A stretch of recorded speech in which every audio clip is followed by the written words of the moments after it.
नमः सिद्धेभ्यः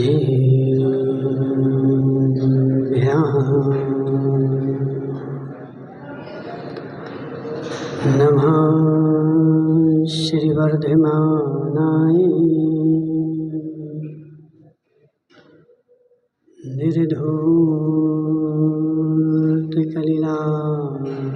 निर्धूतकलिलात्मने शालोकानां त्रिलोकानां यद्विद्यादर्पिणायते नमो अरिहन्ताणं नमो सिद्धाणं नमो वायुदेव्याणं नमो अज्यायाणं नमो लोये सभ्यसाहुणं।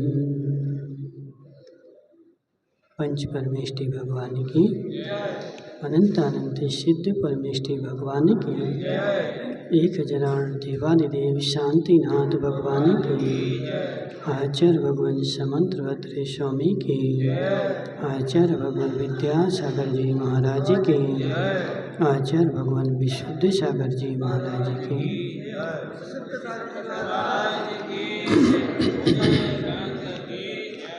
मनुष्यों, आचार्य भगवान समंतभद्र स्वामी रत्नकर्ण शापाचार में चरणान्यों की व्याख्या कर रहे हैं कि हे जीव।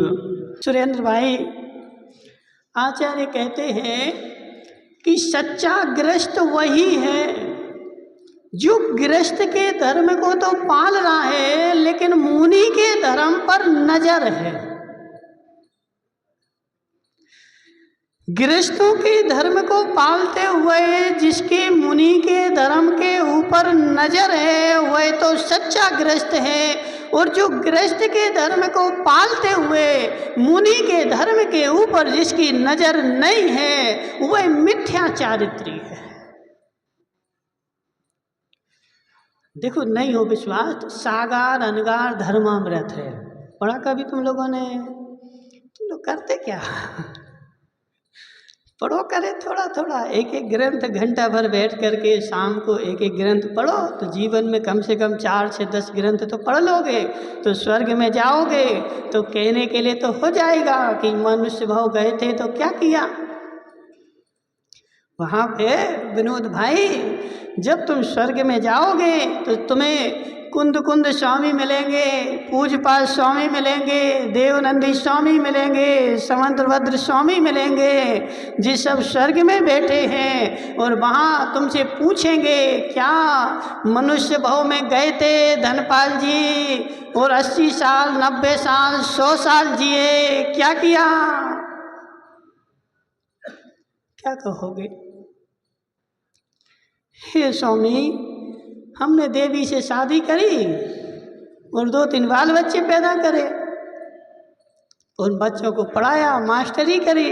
हे जीव, यह कोई महान काम नहीं है। वहाँ जाकर के वो कुंद कुंद स्वामी पूछेंगे जयंती लाल, क्या उत्तर देगा?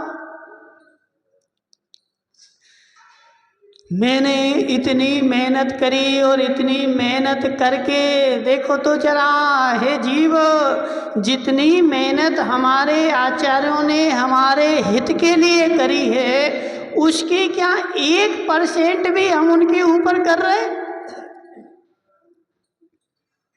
वास्तव में देखो, हमारी आचार्य के प्रति भक्ति है और एक अर्घ्य चढ़ा दिया, चावल लिए चढ़ा दिया, हो गई भक्ति।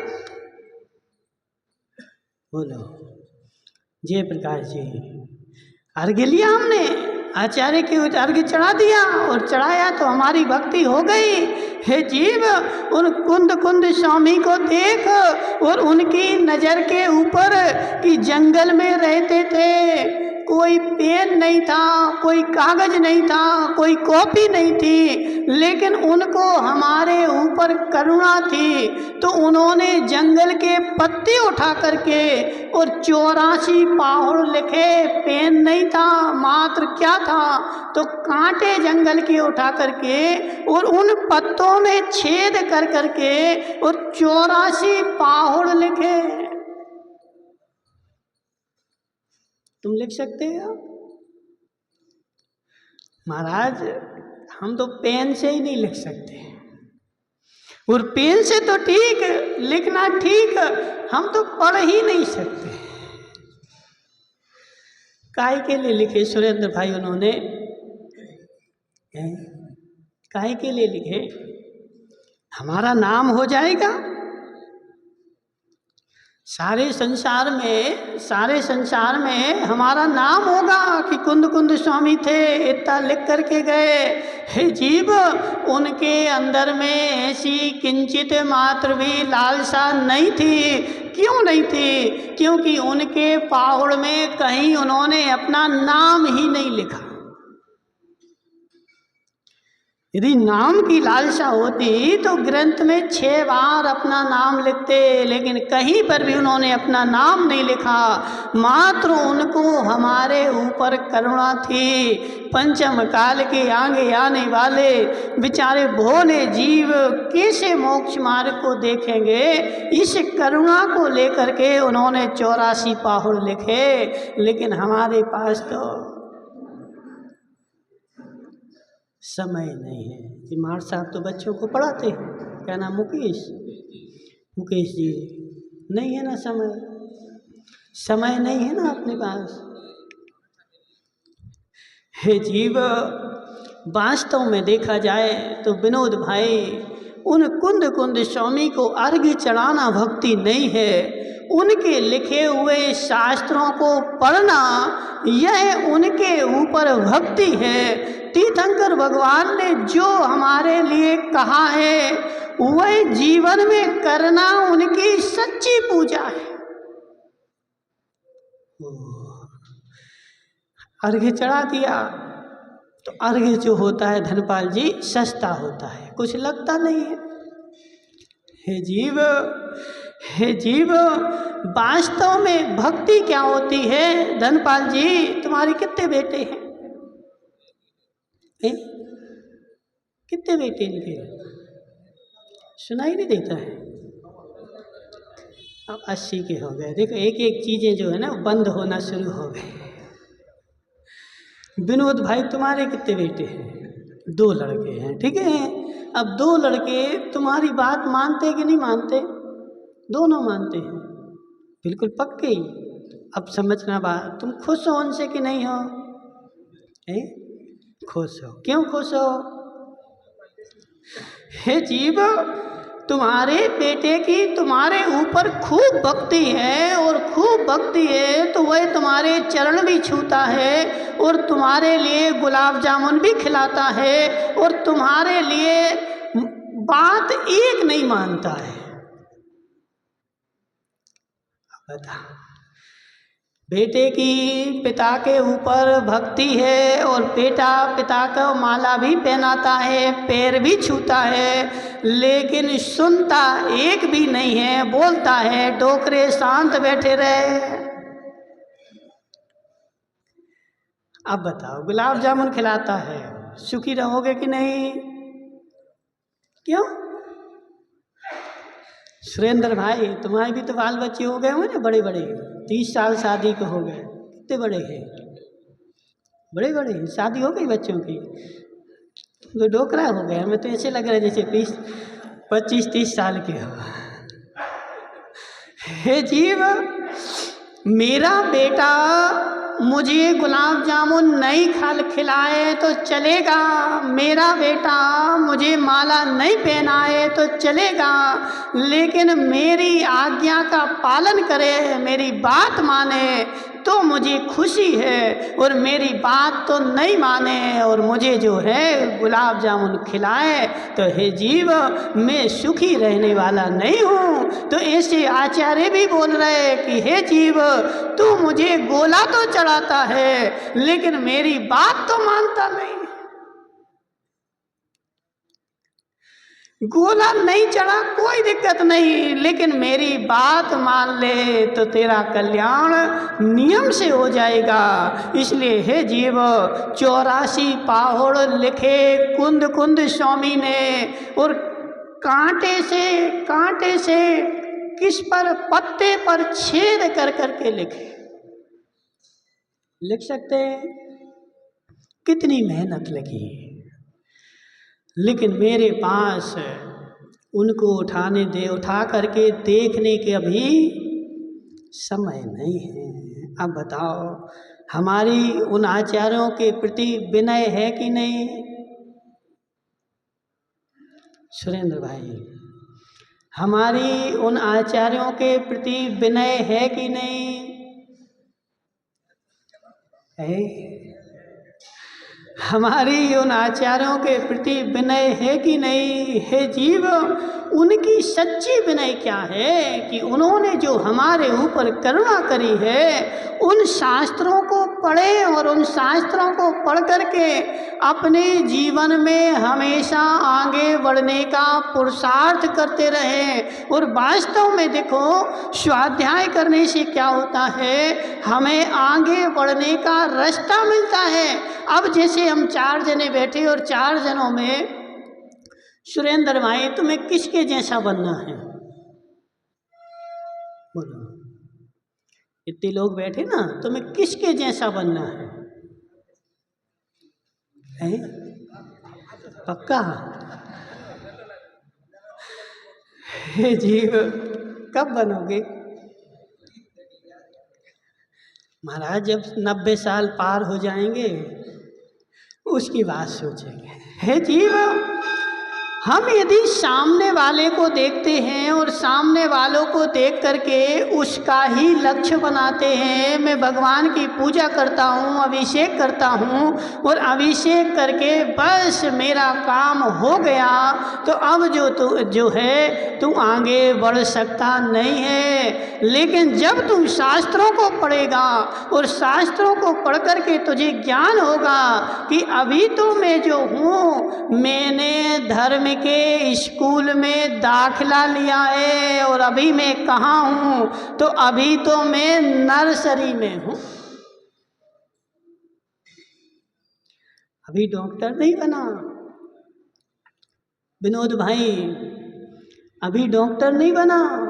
विनोद को बनना था डॉक्टर, स्कूल में गया, नर्सरी की मार्कशीट मिल गई, खुश हो गए, अरे बोले हम तो क्या MBBS बन गए। हे जीव ये MBBS की डिग्री नहीं है, किसकी है? नर्सरी की है। अभी तुझे बहुत आगे जाना है और बहुत आगे जा कर के जब जा कर के तुझे MBBS की डिग्री मिलेगी, तो अभी तुम जो कर रहे, अभी हम जो कर रहे, अभी यह मेरी पूर्णता नहीं है। और यदि इसको पूर्णता मान लिया तो मेरा विकास होने वाला नहीं है, मैं वहीं जाकर के सूख जाऊंगा। फसल खड़ी हो गई और फसल खड़ी होने के बाद भी सुरेंद्र भाई फल भी लग गए, लेकिन फल लगने के बाद भी किसान को जाना पड़ेगा खाए के लिए। महाराज अब तो फल लग गए, अब खेत में क्यों जाना? अभी उसकी रक्षा करनी है।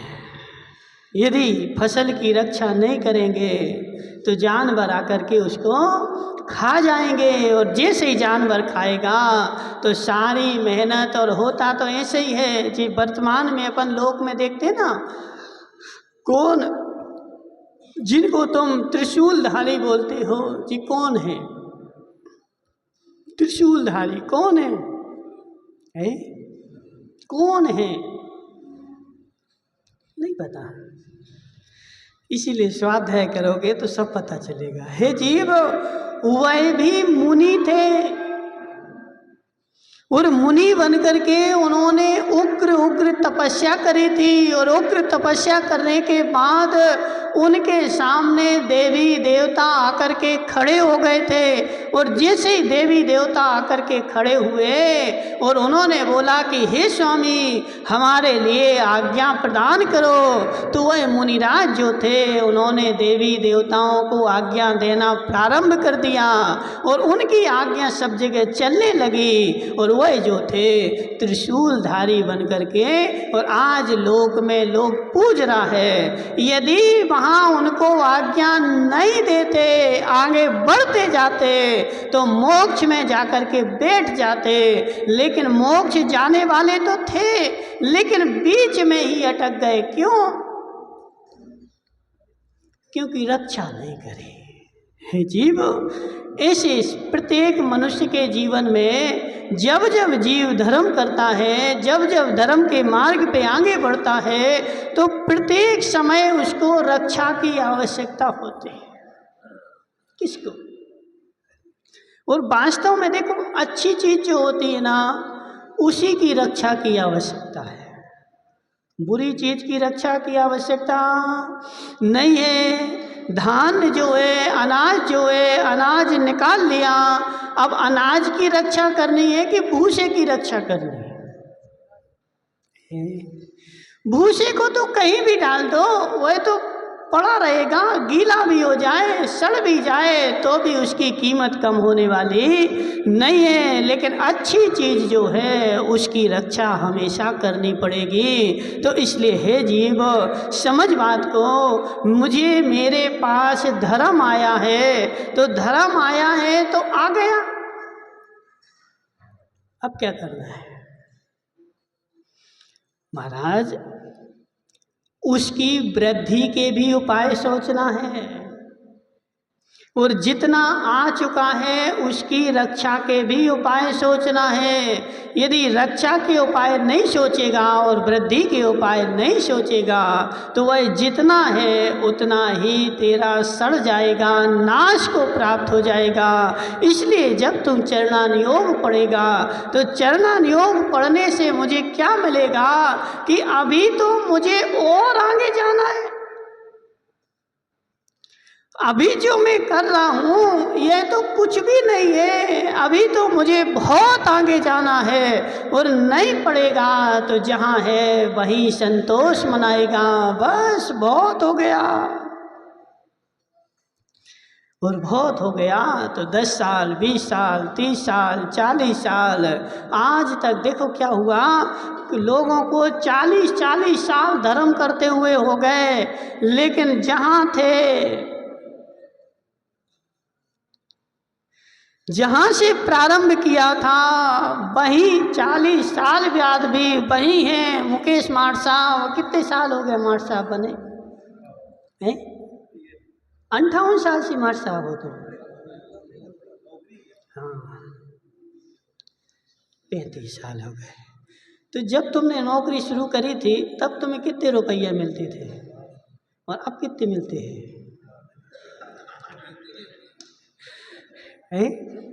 देखो, हम मंगा नहीं रहे, हम तो पूछ रहे हैं। 100 गुना मिलते हैं। हे जीव, यह इनकी वृद्धि का प्रमाण पत्र है। जब प्रारंभ हुआ था तो 1200 से हुआ था, और आज जो है मैं 100 गुने के ऊपर पहुंच गया हूं। तो तूने जब धर्म प्रारंभ किया था तो कहां से प्रारंभ किया था?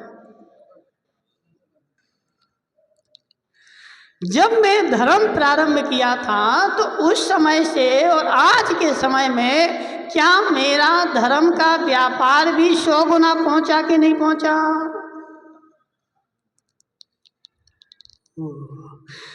देखो, ये भी एक व्यापार है, वो भी एक व्यापार है। और सबके साथ देख लो, जिसने आज से 25 साल पहले पंकज भाई ने कलर पोतना प्रारंभ किया था, तो 25 साल पहले थोड़ा सा कलर लाया था, आज कलर की गाड़ियां मेरे घर पे उतरती हैं। मैंने कहाँ से प्रारंभ किया था और कहाँ पहुँच गया।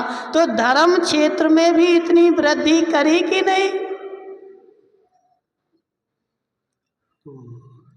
नहीं महाराज बहुत है।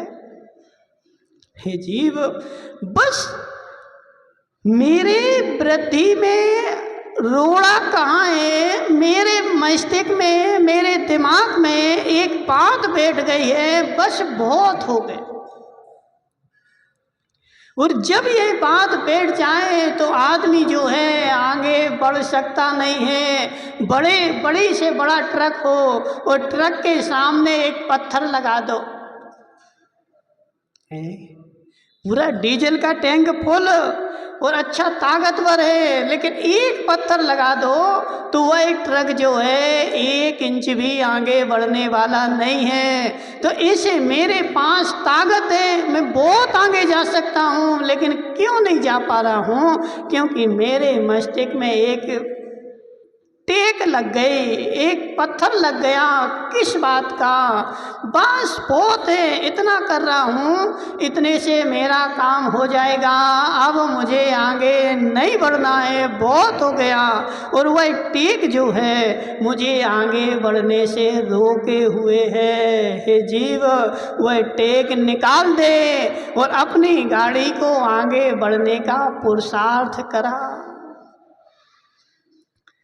इतने से काम नहीं होगा। हे जीव, हमेशा हमेशा जब तक मैं मोक्ष तक ना पहुंच जाऊं तब तक मेरी वृद्धि होती रहे। मैं नीचे वाले को नहीं देखूं, मैं देखता हूं। क्या विनोद भाई बोलेंगे, बोले महाराज हमारा गांव तो बहुत अच्छा है, हमारे गांव में इतना धर्म होता है, देखो उस गांव में तो कुछ नहीं होता। हे जीव, तू नीचे वाले को क्यों देख रहा है? नीचे वाले को देख रहा है और सब जगह से तो अच्छा है, लेकिन हे जीव सब जगह से तो अच्छा है, लेकिन क्या सबसे अच्छा है? बोलो। एक रेस लगी, रेस में 50 आदमी आगे बढ़ रहे थे, चल रहे थे, और एक 50वें नंबर का आदमी जो था वो बीच में था। अब वो किसको देख रहा है? किसको देख रहा है बता? पीछे वाले को। देखो मैं पीछे 50 लोग चल रहे, मैं 50 लोगों से आगे हूँ, ऐसे ही सोचता हूँ मस्तिष्क में। बोला मार साहब मुकेश जी, वो ऐसे ही सोचता है। कैसा सोचता है बताओ? मेरे पीछे 50 हैं, लेकिन पीछे वाले 50 को नहीं देखता है, वह आगे वाले 50 को देखता है। मेरे आगे जो 50 चल रहे, मुझे उनको पार करके और आगे जाना है। पीछे वाले 50 को देखेगा तो 3 काल में आगे नहीं हो पाएगा। जब तुम आगे वाले का लक्ष्य रखेगा तब जाकर के आगे हो पाएगा। इसलिए हमेशा जीवन में विनोद भाई कभी भी देखो, यदि आगे बढ़ना है तुझे नीति सीख ले, कभी भी पीछे वाले को नहीं देखना है। किसको देखना है? हमें अपने आगे वाले को देखना है। आगे वाले को देखेगा तो बढ़त मिलेगी, और पीछे वाले को देखेगा तो घर पीछे ही जाएगा। तो बहुत सारे लोग आगे क्यों नहीं बढ़ पा रहे? क्योंकि वो क्या सोचते हैं, देखो हम इनसे तो अच्छे हैं। जो आदमी पूजा नहीं कर रहा है, अभिषेक नहीं कर रहा है, मंदिर नहीं आ रहा है, हम इनसे तो अच्छे हैं। हे जीव, तू उनसे तुलना क्यों कर रहा है? तुलना करनी है तो आचार्य विद्यासागर से कर, जिन्होंने 18 साल में घर छोड़ दिया, 17 साल में ही घर से निकल गए और जाकर के कितनी बढ़ोतरी करी। तो उनसे तुलना करना कि मुझे जो है ऐसा नहीं ऐसा बनना है और इनके समान बन करके और मुझे मोक्ष में जाना है, तो हमेशा तुलना नीचे वाले से नहीं। किससे? किससे? ऊपर वाले से करनी पड़ती है। मेरे आगे जो है उसके यदि तू तुलना करेगा तो हमेशा जीवन में आगे बढ़ता जाएगा, और नीचे वाले से करेगा तो नीचे की ओर ही चला जाएगा। तेरा चारित्र ह्रास की ओर जाएगा, वृद्धि की ओर जाने वाला नहीं है। तो क्या करना है, हमें अपने से ही बड़े को देखना है। विनोद भाई, महाराज हम उनसे तो अच्छे हैं, किन से, किन से है महाराज, उनसे तो अच्छे हैं। हे जीव, उनसे अच्छे हो तो नियम मानना, एक दिन जो है तुम नीचे चले जाओगे, क्योंकि तुमने अपनी रक्षा का उपाय बंद कर दिया। और जब मैं अपने आगे वाले को देखूंगा तो मेरी वृद्धि होती जाएगी। इसलिए जीवन में कभी भी जैसे कर्म के क्षेत्र में संतुष्ट नहीं होता, तो ऐसे धर्म के क्षेत्र में भी संतुष्ट नहीं होना है, और आगे आगे का लक्ष्य बना करके और ऊपर की सोच रखना है। अभी मैंने इतना किया है, अभी और करना है।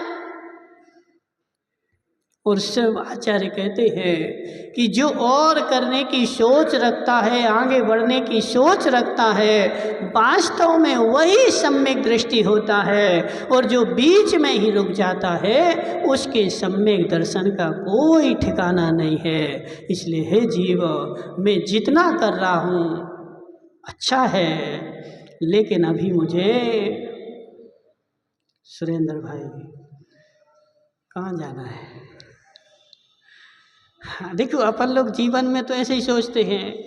अभी बागीदौरा में रहते हैं, लोगों की सोच है बागीदौरा छोड़ करके अहमदाबाद जाना है, अहमदाबाद में मकान बनाना है। फिर अहमदाबाद में मकान बन जाएगा, 10-25 साल बाद फिर सोचेगा अरे ये तो और छोटा शहर है, मुंबई जाना है।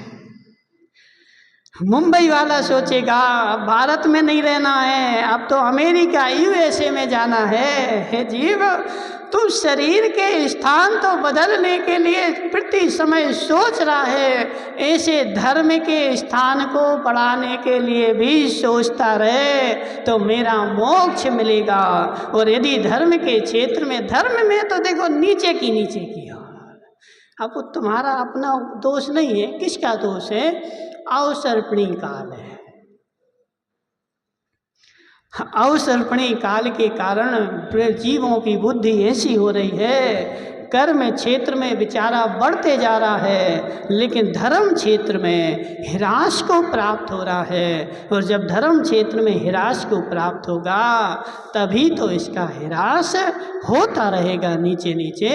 तो जैसे कर्म क्षेत्र में बढ़ रहे हो, ऐसे सुरेंद्र भाई एक स्कूल खोला, अब दूसरा भी खोलेंगे। अभी बागीदौरा में खोला, फिर बड़ौदिया में भी खोलेंगे। सही है कि नहीं?